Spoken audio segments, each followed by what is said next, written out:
In today's video, I'm going to teach you how to disable Google Chat on Gmail.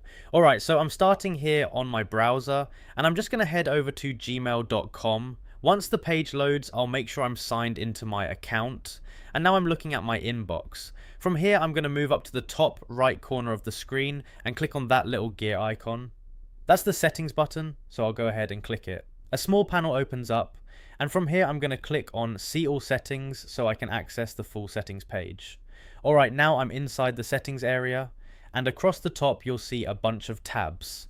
I'm going to look for the one that says Chat and Meet, and once I see it, I'll go ahead and click on it. Now that I'm in the Chat and Meet section, you'll see some options related to Google Chat. What we want to do here is turn it off, so I'm going to look for the option that says Off. I'll go ahead and select off, and once that's done, Google Chat is basically disabled for Gmail. Now at this point the change is selected, but it's not saved yet, so we need to scroll down to the bottom of the page. I'm just going to scroll all the way down until I see the Save Changes button.